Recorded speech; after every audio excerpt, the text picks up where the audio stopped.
ഈ തെരഞ്ഞെടുപ്പിന്റെ 6 ഘട്ടങ്ങളിലേക്ക് പിന്നിടുമ്പോഴേക്കും എനിക്ക് തോന്നുന്നത് BJP തീർച്ചയായും കേന്ദ്രത്തിൽ ഒരു 300-നും 325-നും സീറ്റുകൾ നേടിക്കൊണ്ട് അധികാരത്തിൽ വരാനുള്ള ഒരു സാധ്യതയാണ് കാണുന്നത്. ഇങ്ങനെ പറയാനുള്ള ഒരു കാരണം വളരെ വലിയ ട്രെൻഡുകളൊന്നും വിസിബിൾ അല്ല എന്നുള്ളത്. വോട്ടിംഗ് ശതമാനത്തിൽ നമ്മൾ തുടക്കത്തിൽ കണ്ടതുപോലെയുള്ള വലിയ ചേഞ്ചുകളൊന്നും വിസിബിൾ അല്ല എന്നുള്ളതാണ്. കാരണം അവസാനം ഇപ്പം 5 ഘട്ട തെരഞ്ഞെടുപ്പുകൾ കഴിഞ്ഞ് നമ്മൾ പരിശോധിക്കുകയാണെങ്കിൽ 1.5% വോട്ട് വ്യത്യാസം മാത്രമേ നമ്മൾ കാണുന്നുള്ളൂ.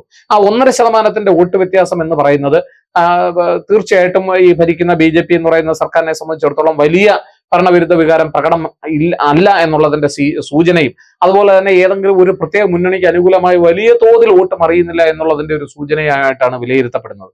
അതുകൊണ്ട് തന്നെ എനിക്ക് തോന്നുന്നില്ല ഏതെങ്കിലും സംസ്ഥാനങ്ങളിൽ പഴയ രീതികളിൽ നിന്നുള്ള ഒരു വലിയ മാറ്റം പ്രകടമാകാൻ സാധ്യതയുള്ള സംസ്ഥാനങ്ങൾ ഞാൻ പറഞ്ഞു കഴിഞ്ഞു. ഇപ്പൊ ഹരിയാനയെ സംബന്ധിച്ചിടത്തോളം നേരത്തെ 10-ൽ 10 സീറ്റും BJP നേടിയതാണ്. ഡൽഹിയെ സംബന്ധിച്ചിടത്തോളം നേരത്തെ ഉണ്ടായിരുന്ന 7 സീറ്റും നേടിക്കൊണ്ടാണ് അധികാരത്തിൽ വന്നത്. ഇപ്പം കർണാടകയെ സംബന്ധിച്ചിടത്തോളം കർണാടകയിൽ വളരെ വ്യക്തമായ ഒരു ഭൂരിപക്ഷം അവർക്ക് ഉണ്ടാക്കാൻ കഴിഞ്ഞു. പക്ഷെ ഇപ്പോൾ നടക്കുന്ന തെരഞ്ഞെടുപ്പിന്റെ പശ്ചാത്തലത്തിൽ പറയുമ്പോൾ കർണാടകയിൽ നേരിയ തിരിച്ചടി നേരിടാം. ഇപ്പൊ കർഷക സമരവും മറ്റു ഇതര പ്രശ്നങ്ങളും ജാട്ട് വോട്ടുകളിൽ ഉണ്ടാകുന്ന കുറവ് പലതരത്തിൽ ഒരുപക്ഷെ ഹരിയാനയിൽ 1, 2, 3 സീറ്റുകൾ ചിലപ്പോൾ നഷ്ടപ്പെട്ടു എന്ന് വരാം. അതുപോലെ തന്നെ ഡൽഹിയിൽ 1 സീറ്റ് വേണമെങ്കിൽ നഷ്ടപ്പെട്ടു എന്ന് വരാം. അവിടെയൊക്കെ ഈ പറയുന്നത് പോലെ നമ്മൾ ഈ പല പ്രദേശങ്ങളും എടുത്ത് പരിശോധിക്കുമ്പോൾ അവിടെയൊക്കെ കാണുന്ന ഒരു പ്രത്യേകത എന്ന് പറഞ്ഞു കഴിഞ്ഞാൽ അവിടെ ഇന്ത്യ മുന്നണി വളരെ വീക്കാവുന്നു എന്നുള്ളതാണ്. അപ്പൊ നമ്മള് BJPക്ക് അവിടെയൊക്കെ ചില പോരായ്മകൾ ഉണ്ടാകുമ്പോഴും ഇന്ത്യ മുന്നണി അതിനെ ഒന്നും മറികടന്ന് വിജയിക്കുവാൻ പര്യാപ്തമാകുന്നില്ല എന്നുള്ളതാണ്. പ്രശാന്ത് കിഷോർ അദ്ദേഹത്തിന്റെ നിരീക്ഷണത്തിൽ പറഞ്ഞൊരു കാര്യം വളരെ ശ്രദ്ധേയമാണ്.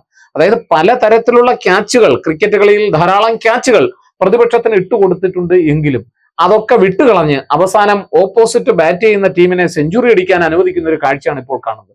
എന്ന് പറഞ്ഞാൽ BJP തങ്ങൾക്ക് ഉണ്ടായ പല പ്രശ്നങ്ങളെയും BJP ഇട്ടുകൊടുത്ത പല പ്രശ്നങ്ങളെ അല്ലെങ്കിൽ പ്രതിപക്ഷത്തിന് വീണ് കിട്ടിയ പല അവസരങ്ങളെയും ഉപയോഗപ്പെടുത്താൻ അവർക്ക് കഴിഞ്ഞില്ല. അതുകൊണ്ട് തന്നെ BJP ഇപ്പോൾ സെഞ്ചുറി അടിച്ച് എന്ന് പറഞ്ഞാൽ BJP വ്യക്തമായ ഭൂരിപക്ഷത്തോടെ അധികാരത്തിൽ വരാൻ പോകുന്ന ഒരു കാഴ്ചയാണ് നമ്മൾ കാണുന്നത്. അതായത് BJPക്ക് ഒറ്റയ്ക്കും ഇന്ത്യ മുന്നണിക്ക് NDA മുന്നണിക്ക് കൂട്ടായി തീർച്ചയായിട്ടും അധികാരത്തിൽ വരാനുള്ള ഒരു ഭൂരിപക്ഷം കിട്ടുമെന്ന് തന്നെയാണ് വിശ്വസിക്കുന്നത്. 300-നും 325-നും ഇടയ്ക്ക് സീറ്റുകൾ തീർച്ചയായിട്ടും BJPക്ക് ഉറപ്പായി ലഭിക്കും. അതിൽ നിന്ന് കൂടാനേ സാധ്യതയുള്ളൂ, കുറയാനുള്ള സാധ്യതകൾ വളരെ കുറവാണ്. എന്നാൽ കഴിഞ്ഞ തവണത്തെ നമ്മൾ ആലോചിക്കേണ്ട മറ്റൊരു കാര്യമുണ്ട്.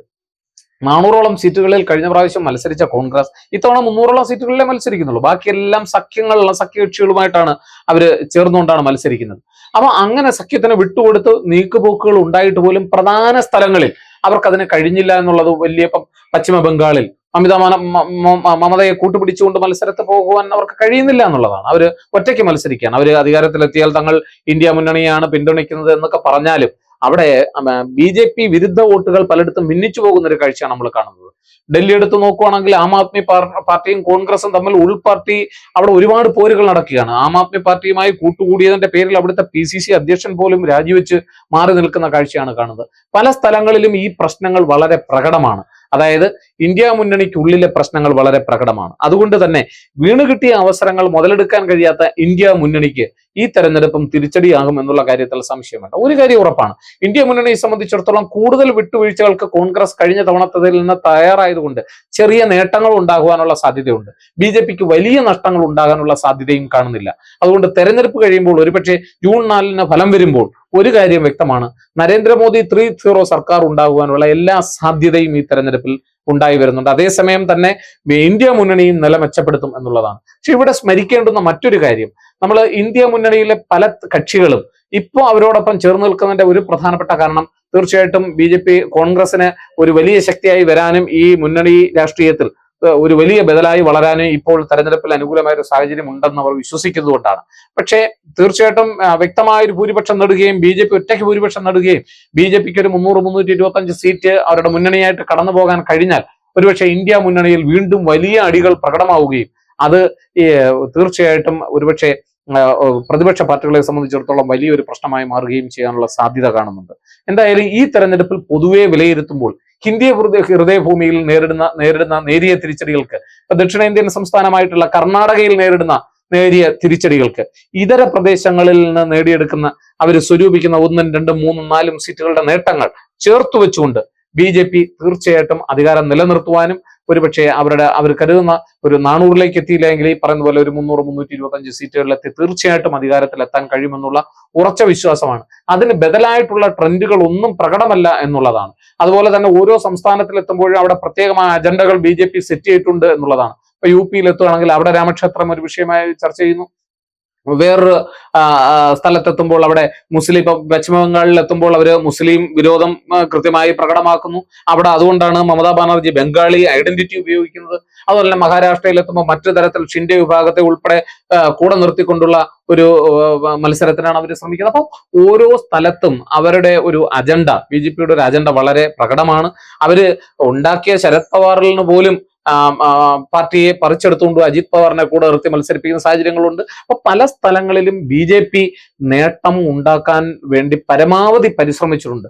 ഈ രണ്ട് കൂട്ടുകെട്ടുകളിലും UP-യിലും കോൺഗ്രസിലും NDA-യിലും കാണുന്ന പ്രധാനപ്പെട്ട ഒരു വ്യത്യാസം എന്ന് പറയുന്നത് BJP സഖ്യങ്ങൾ ഉണ്ടാക്കിയപ്പോൾ വളരെ സ്റ്റഡീഡ് ആയിരുന്നു.